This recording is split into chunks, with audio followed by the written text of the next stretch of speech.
we have seen that there are basic terms of cryptography. Okay, so because I will be using these terms again and again, so that is why I've informed you. So in this, we have studied about digital signature, how digital signature works, and why there is a need for these things. And we have talked about something called public key, private key cryptography. Okay, so in that key, there are two particular keys needed, and all the basics have been done in the previous one. Okay, so if you do not know how this works, you just go there and revise it.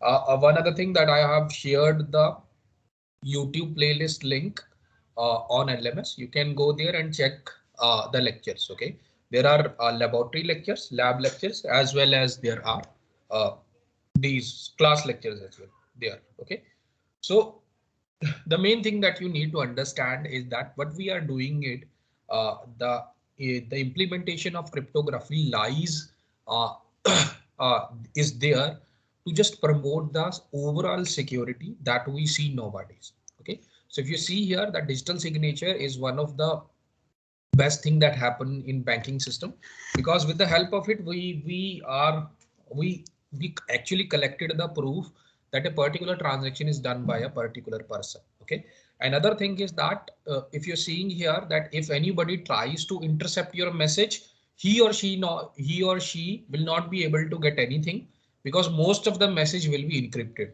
Okay, previously the encryption techniques were very what you say weak. Okay, so if you have intercepted the message, you can easily do a little bit of uh, you can easily try different techniques of ciphers, and you will be able to get the decrypted text. Okay, most of the time that can happen, but nowadays the encryption standard is set very high. Okay, so encryption of around 128 bits or 256 bit.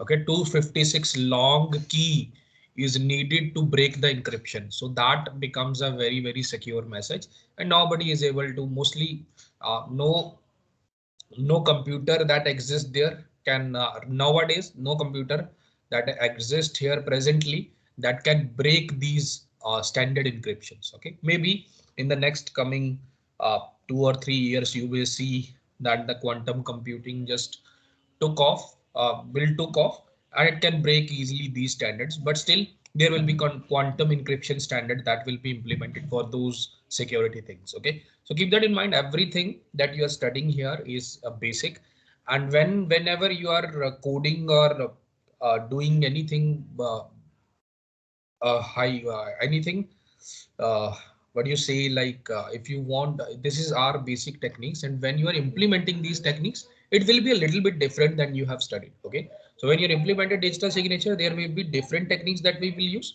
but still the basic overall principle is this. Okay, so if I'm saying that if you are using a quantum encryption, then the basic underlying principle is same, but only the bits will be changed into what do you say, quantum standard. Okay, so only one thing is changed. Okay, keep that in mind.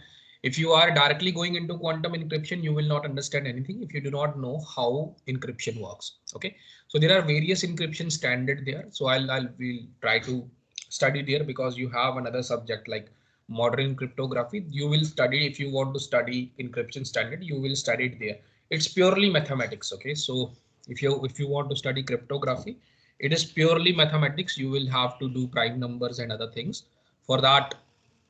Okay, so there is no need to go there right now. Okay, so these are basic techniques how this works, and now moving on forward, there is something called security services. Okay, so the CIA is most common security services that is being used here, that where C stands for confidentiality, I stands for integrity, and A stands for availability. Okay, so most of the time that you have, most of the terms that you have seen here, you actually have seen in many other subjects. Okay, so you have seen integrity in DBMS, I think. Okay, confidentiality, I think you have study in your computer networks, and availability is also, we have seen this in DBMS. Okay, so most of the terms that we have seen here is already been discussed in other subjects.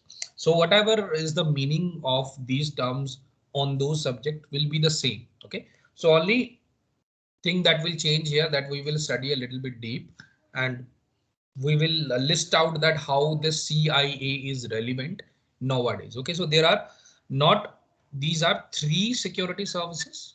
So it is not like that only these services exist. There are more services than these three services, but these are considered a standard. Okay, so if you are doing anything, so you have to ensure that these three services are there. Okay, so if you are exchanging information between one particular computer to another particular computer, these services has to be there in order to make sure that there is no kind of network hijacking that is occurring at any time of communication. Okay, so keep that in mind, that what we are doing is to make sure that the security principle stands. Okay, so why is that exist? So right from the first go, that when we have established network between two computers, the security is one of the major concern, because the first network that was being set up was ARPANET, and that is again set up by a defense organization. Okay, so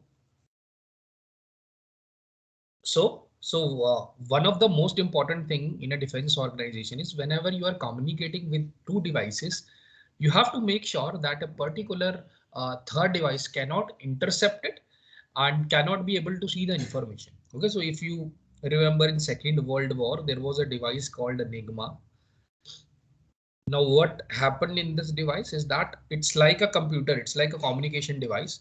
And what they do is, using these devices, the Germans just communicate the information of the next attack. Okay, so if you have the access to this device, the Enigma is set in such a way, again, there will be, you can intercept the message. There is no problem then. Anybody can intercept the message, but due to very high encryption standard, nobody is able to see that what is this message meant for. Okay, so that particular encryption standard is again broken by one scientist referred to as Alan Turing. You may have heard about him. So he is the main person uh, that tried that we are doing wrong approach. Okay, so what they are doing is that whenever the message came, they have set a team of 12 people, and every people try different combination of a key to get to decrypt this message. Okay, so the 12 people cannot try hundreds and millions and millions of combination. It is not possible.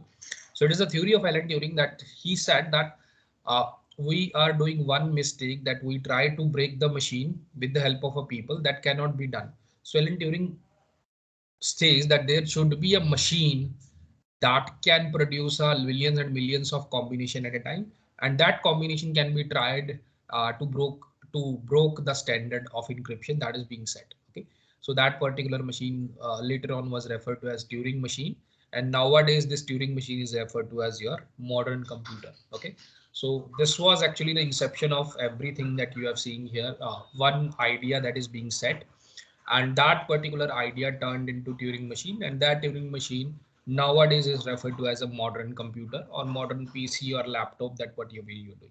Okay, so again, the main step that we have done is to make sure that the security services should be there. Okay, so it is not like that if you are communicating with each other, if third party or if third person is able to hear your conversation, so that will not be a good security. Okay, so it's like that when you do a telephone to other person, and if that person has two telephones in a home, so just it can just simply pick up the phone to hear the conversation. Okay, so it should not be like that. Okay, so these three security standards are there to make sure of that. Again, these are standard security services. It's not like that these are the only services that should be there. Okay, so there are other services also, so I will tell you about that as well, but these are the most important ones.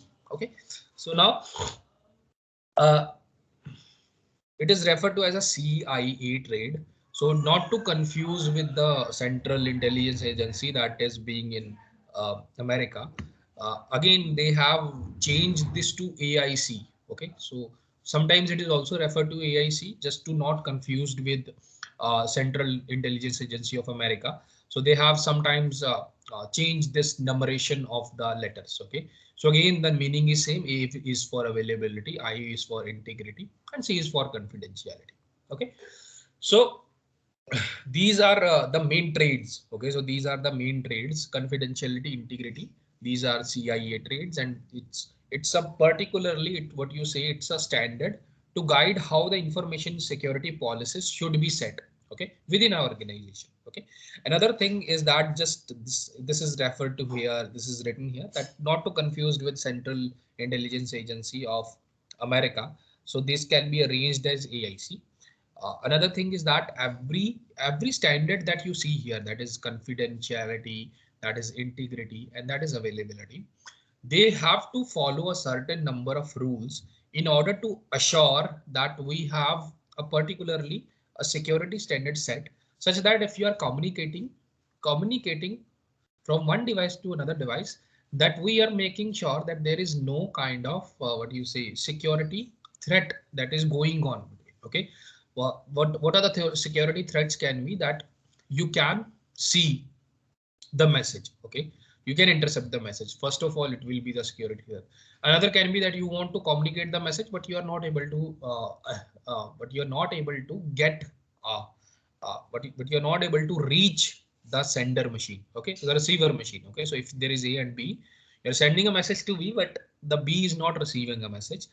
One other threat can be this. Another threat is that as you're sending a message, suppose you're saying here that to a bank, you're saying here A to B, you're saying that I want 100 rupees to this bank account. Okay, so this is the packet that is being sent to the bank to this bank account number. Okay, so what can happen is that if a third party is able to intercept this message, it can change the 100 rupees to 1000, and it can also change the account number, and it can send the message to B, such that it is posing that this message came from A. Okay, such that it does not add any IP address or other things to the packet. It just change the contents of the packet. Okay, so this will be another security tag. There may be any more.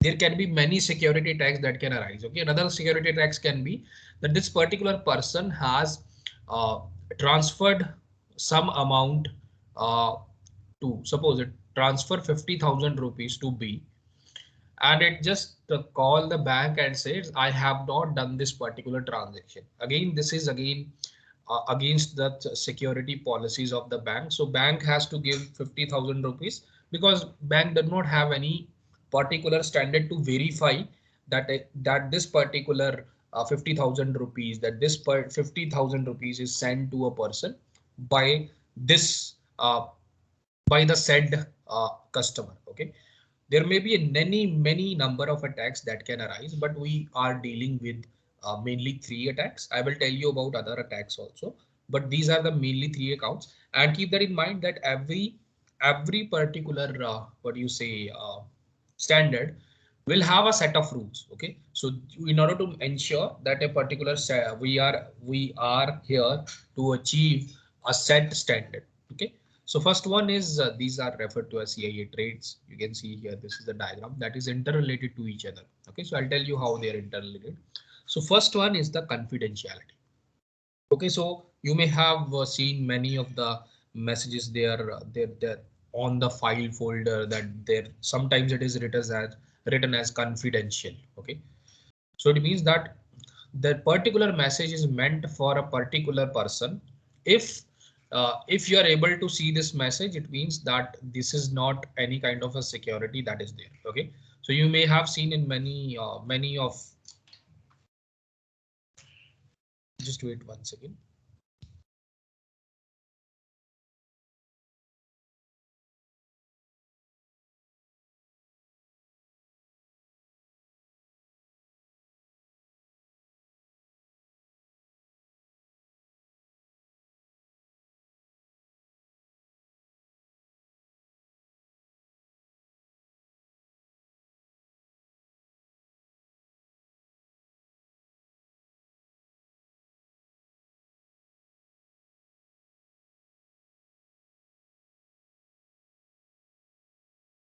Okay.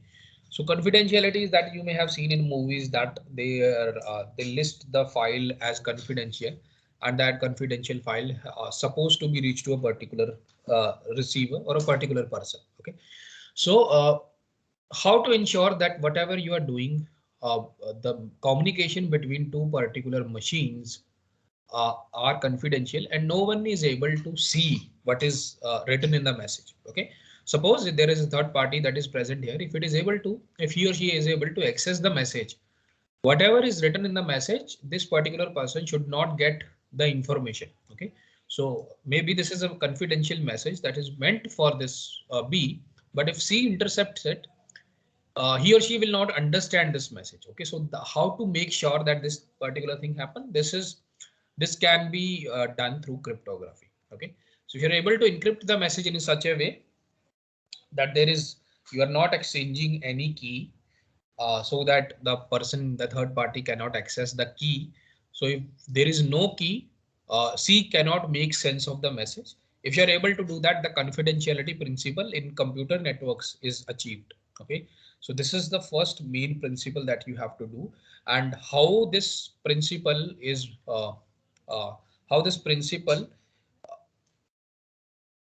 is achieved is with the help of cryptographic standards. Okay, so if you're seeing here, this is example. He says this particular machine says hello, and this is a server here, and this is encrypted with the help of a key. And if unauthorized access is being there, so he or she will not understand what is this F7 hash E plus dollar or anything. So the unauthorized access will not be able to understand whatever is written in the message, and it can only be decrypted at the receiver end with the help of a key. Okay, so this is referred to as a confidentiality, that nobody uh, uh, is able to uh, make sense of the message if he or she is able to intercept this message. Okay, confidential means that a particular message is meant for a particular person. If anybody tries to intercept or see what is written in the file or what is written in the message, he or she must not be able to do it. Okay, so how can we make sure? We make sure with the help of cryptographic standards. Okay, so you do encryption and decryption with a public key and private key. There are many cryptographic techniques there, substitution cipher, many things there. So we do not need to go there, but just in order to just understand what is encryption and decryption, just keep in mind, suppose I write hello, suppose the message is ABC. Okay, so I can perform a substitution cipher here. What is a substitution cipher here? Substitution means you can replace this with the next alphabet in the letter. So I'm replacing A with B, and I'm replacing B with C, and I'm replacing C with D. Okay, so this will be a cipher message, and if anybody is intercepting this message, he or she will not be able to make sense of it if he or she does not know that this is a substitution cipher. Okay, so these are simple ciphers, but we are not using simple ciphers right now. We are using encryption standards. Okay, so encryption standards are 128-bit or 256-bit long keys that are there. Okay, this is just an example of simple cipher or a simple substitution cryptography that you can do here. Okay, so this is referred to as substitution ciphers. You can change the letter. It can be either front letter, back letter, it can be random letter, or it can be +3, something like this. Okay, so you may have seen in many techniques. Another thing is your integrity. So integrity we have extensively see in DBMS. Okay, so what is integrity? Integrity is that we have to make sure that a particular uh, message is not changed by the third person. Okay, what is the meaning of it? That you are communicating, this is A, this is B, and you're sending a message from A to B, and the message is M, and B has to make sure the message M is not being changed, is not being changed by any other person in between. Okay, so if the message M is changed, it means that there was any kind of intruder present in the network, and he has intercepted this message, and he or she has changed the contents of the message. Okay, so we do not want that. Okay, so integrity is to make sure that this particular message has come from a authorized entity. Okay, So it means that we have this B has to make sure that this particular message is came from A and there is no change that is being done in this message. Okay. So it involves maintaining the consistency, accuracy, and trustworthiness. Okay, trustworthiness means that it came from a certain person. Accuracy, that there is nothing changed in the message. Consistency is that whatever is sent from A is actually received by B. Okay, so there is no in between delay. There is no delay in reaching from A to B. Okay, so if there is a delay, might be it will be you can easily say that it is intercepted by another person because of the delay. Okay, so data must not be changed in transit, and steps must be taken to ensure that data cannot be altered by unauthorized people. Okay, so again, how can you do that? There are certain standards that exist for it. I'll tell you when I move further, because there are guidelines that are being there that is discussed. We will discuss in the next one that what are the guidelines, how to make sure that integrity is being there. Okay. Another one is availability. Availability is just to make sure that a particular server that you are accessing is always available. And it can happen, suppose if you are transferring from A to B any message, and if this message M is not able to reach B, okay, suppose it is not able to reach B, it means the machine B is not available on the internet. Okay, so it means that B is not able to get this message. Okay, so this particular machine will again send the message because B is not able to receive it. Okay, so it will again send the message. Maybe this B will not be able to receive it. Okay, so this particular thing is referred to as that the denial of service. Okay, so denial of service means that if you want to go towards google.com and you are not getting the search engine in reply. Okay, sometimes if you are sometimes a particular website is being uh, processing many requests at once. Okay, so if you are taking a very what you say, a very low cost server that is not able to process the request that is coming to it, so it may happen that server will become very slow because there is not enough processing power that is being present in the server to process all the requests. Okay, so how can I easily do that? Okay, suppose I know that this particular person A want to transfer some message to a bank. Okay, so either it want to do any kind of a transaction. Okay, so the transaction receipt will be sent towards the bank, and bank will say that we approve this particular transaction, you can go ahead with that. Okay, but if you are sending the message from your machine and bank is not able to get this message, you will not be able to get your OTP. Okay, so first the request will be made from your machine to the bank's machine, and bank machine will see that you want to transfer some money to a particular person, and it will what you say, it will get it will to your machine, it will send the OTP. Okay, so you will look at the OTP and you will put the OTP, and then again the request will go towards the bank to match that this is the same OTP that is sent by the bank, and then bank will approve the amount and the money will be transferred. Okay, it's very simple, as simple as that. Okay, but when you are sending the message, suppose I do a particular attack that I will simulate that there are so many requests coming towards back. Okay, so one machine can simulate that. One machine is simulating. Only one machine can say that there are a lot of traffic coming from one machine. That can happen. So you can do that. DDoS attack, that is referred to as DDoS. Okay, so you are making many requests to this particular machine, that is B, such that this machine is not able to cope with the request that is being there. Okay, so in that case what happens is that you will not be able to access this particular bank server, and the service will be denied to you. Okay, so that means that we have to make sure a certain security policies, that we have to make sure that the server that you have set has to be available 24/7. Okay, so most of the time you have seen the 99% of the server that is being kept online are using Linux. Okay, so why they're using Linux? Because of the security standard that is being set by Linux. Okay, there are certain vulnerabilities that lies in Linux, but not as much as exist in other operating system. Okay, so that is why most of the time, if you see, the server machine will be using a Linux. Okay, so if in the lab you have seen a question where I've said that use the nmap command, to know that a target machine is running which operating system. Okay, so it's very simple. You just have to write nmap, and then you have to write O. Okay, so O is for OS.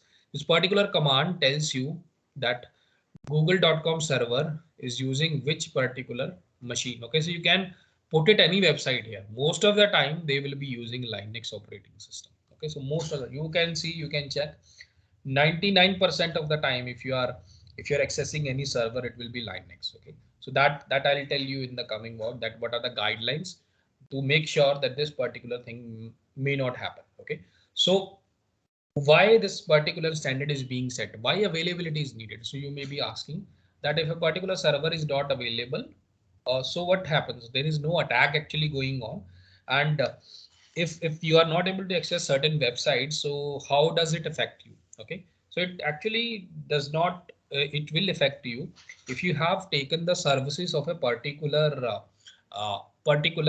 what you say industry. Okay, we're saying that you have paid some amount of money uh, in for any institution to in order to access certain number of courses. Okay, so if you're not able to access the course, so you will be demanding your money back. Okay, so that will result this particular brand or this particular industry to lose its name and in order to return the money. And again, this is again a very big problem that occurred in 5 years back. This particular attack was very easy to conduct. You can replicate traffic many number of requests to a particular machine. Okay, so that was a TCP request where you can generate a number of traffic requests to a particular machine, and that request can easily be able to slow a target machine. Okay, so that is now being dealt with. That is, now you will never see a TCP vulnerability, but I'll show you that 2 or 3 years back there was many TCP vulnerabilities that exist. Okay, so that can easily perform the attack because uh, the request part is a very necessary thing. Okay, so if how will be able to access the services if you are not able to request it? Okay, so that is why most of the time the request part is being opened, always opened. Okay, but how to deal with this thing is that now what happened there, that if you are attacking a particular server, you will be saying that I can generate a number of what you say request from a single machine. Okay, so this is just put a patch that a traffic, if a traffic is generated from a particular single machine, more lot of traffic is generated from a single machine, you can easily ignore those requests. Okay, so it was a very simple patch, but still it happened 2 years or 3 years back. It was very frequent, these types of attack. Even Google is not able to escape from it. Okay, so now the attackers are using that the traffic is being generated from different machines. Okay, so this is referred to as distributed DOS attack, denial of service. So what are they able to do? They set up a series of networks or series of system, and when and the traffic seems legitimate. Okay, so when the number of requests coming from a particular, they are not coming from a particular machine, but they're coming from a distributed set of machines. Okay, so I'll also show you how it is possible. How can you do that? Okay, so now why this particular trade is important? Okay, so again, I'm again saying that CIA is not the only standard, on not the only security standard that is being there. Apart from CIA, there are other there, but still these are referred to as foundational trade. Okay, so if you're not able to make sure of these three particular trades, there will be many vulnerabilities that will be lie in the system. Okay, so that is the main thing why it is important, with each letter representing a foundational principle in cybersecurity. Okay, so this confidentiality, integrity, and availability are the foundational principle in cybersecurity. And security model, in all the security model, these are the first three things that have to be there. Okay. Another thing is considering these three principles together within a frame of a trade can help guide the development of security policies of organization. Again, keep in mind, security policies will be different then CIA. Okay, CIA is security standard, and security policies can be set on security standard. Okay, so what it means is that suppose I say how to make sure that confidentiality is a standard. Okay, confidentiality is a standard. How to implement this standard with the help of a cryptography. Okay, but how, what are the security policies that are being kept on it? That can be a totally different thing. Okay, so security policy means for a particular organization, maybe they will be using a different kind of cryptographic standard. They are using AES, they are using DES for any standard encryption that can happen. So these the particular things are different and the general things are different. Okay, security standards are CIA, but inside this you can set a particular organization can set its own security policy. Okay, so that is the difference. Don't confuse these two things, that security policy and security standard is one and the same thing. Okay, security standard, or this also referred to as security service. Okay, so this is also referred to as security service, and security policy is different thing. Okay, and they again they are interrelated to each other. Now how, what are the examples of CIA trade? So if you want to ensure what you say confidentiality, what uh, you can do special training for privacy to privy to privacy to sensitive documents. So you can train your staff so that they will be following a particular set of standard. You can train. Okay, another thing is that password thing. Okay, so you can include strong password and password related best practices that can happen. You can give this particular information to your employees as well, but you can simply implement in the software as well. Okay, so what in the software, that a particular you will, there should be a uppercase letter, at least one uppercase letter, at least one uh, special symbol, and there will be a use of number. Okay, you're using it in a software, you can easily make sure that if the special symbols are being used within a software that you are setting. Another thing is this social engineering. Okay, social engineering is that a particular person is talking to you to get a lot of information about you in order to guess your password. Okay, so it can also happen. So social engineering is a totally different thing. It will not require any, what you say, any hardware cracking system, then any, not any software cracking system.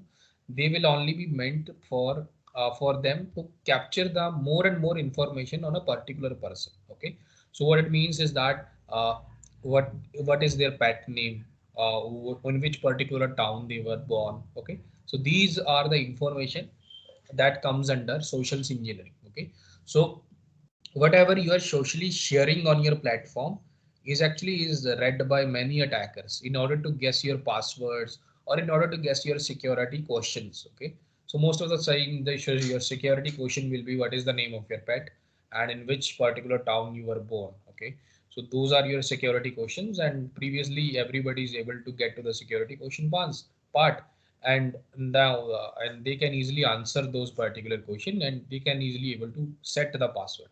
Okay, but nowadays there is something called two-factor authentication, and these things are being dealt with now. Okay, so a good example of method to ensure confidentiality is requiring an account number or routing number when banking online. Okay, so this banking account number should be there also. Okay, because banking or account number will only be confidential to the account holder. It is not easily available to anyone.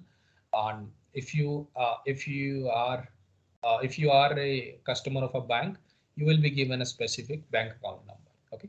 Another thing is, if you're seeing here two-factor authentication. Okay, so that is, I already told you, the two-factor authentication is when you enter the password and you will get a OTP message, and only then you are able to log in. Okay, so if anybody is able to get into your uh, if anybody is able to get the password, guess the password as well, but they cannot enter into the system because of two-factor authentication. Okay, another thing is that is being popular right now is biometric verification, where you can simply put your fingerprint, or in your mobile banking app the biometric verification is already available there, or you can easily give face ID or these kinds of things, or you can easily provide a pattern on your phone. That is again very popular there. Okay, So these are main examples of confidentiality. How can you ensure that a confidentiality is being there? Okay.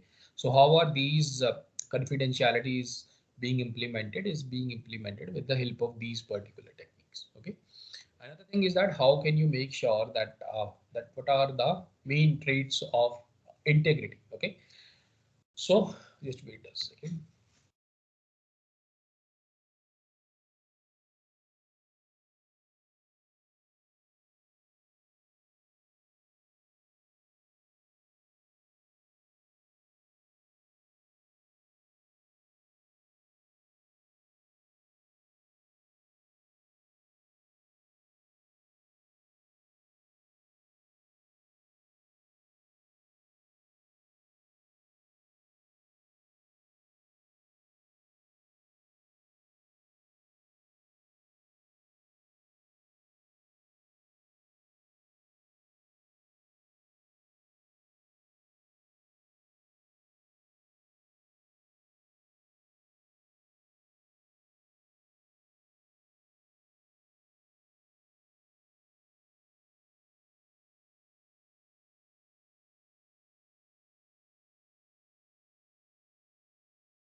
Okay. So integrity means that you have to make sure that a particular message is genuine. Okay. So what it means that the particular message is being sent from a particular person. Okay. So if the message M is sent from M, there should be some techniques that will be present to say that this particular message is sent by M, and there is no what you say changes in the message. Okay. So there are two particular things that we need here. The message contains no changes. There should be no change in the message was one thing. And then you have to make sure, I had to ensure that this message came from this person, that is A. Okay. So for message, that message should not be changed. There is something called checksum. Okay. Checksum. You will study this particular method in your data link layer. Okay. Data link layer in computer networks. But what is this is that checksum is that method. Okay, so there are many techniques that exist in checksum. Okay, so I'm just telling you that it's a mathematical concept. What happens is there that this particular sender in the packet will give a certain numbers. Okay, certain numbers like 1111 something. Okay, so when this numbers reach to this particular person B, he will add something to this numbers. Okay, suppose this will be added like 000 or something like this. Okay, so some mathematical thing is present there. So it will be added there 1111, and it can take a complement of it will be converted to 0. Okay. So I'm just giving you a very simple example, but there are many checksum techniques that are being present. So what do I mean by this is that in the end, if a message is being changed, that these values will also be changed. Okay. So if you're seeing here the values that are being set by A, if anybody is able to intercept the message in between, the values that is being set here, that is set by this person, will also be changed. Because what do you say?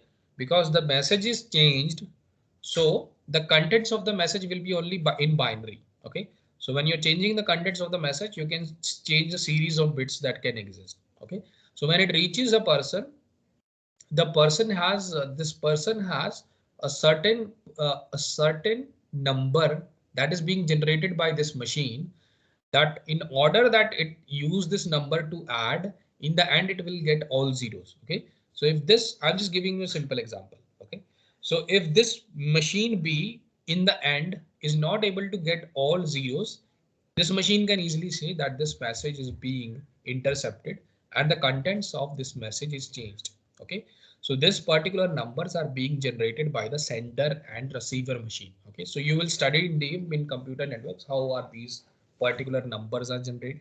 But just keep in mind that checksum is a mathematical method in order to make sure that a message is not changed in between. Okay, so first thing that you have to make sure that you will be using checksum. And how can you ensure that this message arise from this machine? You already know it's a digital signature. Okay, so if there is a digital signature there, you can easily say that a particular message has been arised from this machine. We have studied this in deep. Okay, so how can you make sure? uh, Include checksums, cryptographic checksums for verification of integrity. Okay, it means that there is no kind of change in a message that is occurred. Another thing is to provide effective non-repudiation. Okay, repudiation means, I think it's a digital signature part, meaning that evidence of logins, message sent, electronic document viewing, and sending cannot be denied. Okay, so one other thing I'm adding here, in non-repudiation, you can easily say digital signature. Okay. Okay, so these are the measures of integrity and availability. It's very simple. How can you make sure that their availability is always being there? Okay, so suppose first thing, if you're seeing here redundancy, failover, RAID. Okay, RAID is what is RAID here? That why availability will not occur because your particular machine is being given so many requests and your machine is not able to deal with those requests, so your machine will be down. Okay, so it can also happen your server can crash. Okay, so if your server crashes, what happens here? Your most of the uh, server data can also be lost. Okay, so in order to make sure that these data is not being lost, what you have to do is you have to do a RAID. Okay, so RAID are whatever data is kept on the server, there are RAID disk that are being kept there. Okay, so every RAID disk will contain the contents of this message, contents of this particular storage. Okay, so if this particular server is being crashed, there are storage there that is being kept as a backup that can become active, and all that information is already being stored on the storage, so they can again act as a main storage. Okay, so there are many levels of RAID. There is RAID 0, there is RAID 1, 2, 3. Okay, so RAID 3 is referred to as the most advanced redundancy part you kept there. Okay, redundancy means you are keeping the same information on multiple disks. Okay, another thing that you can do in availability, you can put safeguards against your data loss, or you can put a safeguard if there is any interruption in the message, or if there are so many requests coming from a single machine. Okay, so another thing is you can also place a safeguard against a natural disaster. Okay, natural disaster, again, availability can also be occurred with the, if there is a natural disaster, it means that there is a earthquake where the server is present, so it may possible that the building will collapse and the server that is being under the building will also collapse and your system will start, your server will not be able to operate. Okay, so for that you have to keep that there are certain standard that is being ensured. Suppose you have built a earthquake proof building, so that if there is a earthquake, the servers will not be affected, so you can place a safeguards for that. Or if there, another safeguard can be that if you can distribute your server. Okay, so you will not kept everything in a centralized server, you can put a you can follow a distributed approach. Okay, so it means that if a particular server uh, is not able to operate at a certain time, there may be another server that is being present at another location that can take the load of this server. Okay, so that is referred to as distributing computing. Okay, so another thing is that you can again you can set the firewall so that you can stop any kind of DOS or DDoS attack. Okay, so we will go deep in there in the coming. Okay, so only thing that are left here are special challenges that still exist in CIA trade that I will be discussing in the next one. Okay, so any doubt till here? No, sir. No, sir. Okay, you can leave this lecture. Thank you for listening. Thank you, sir.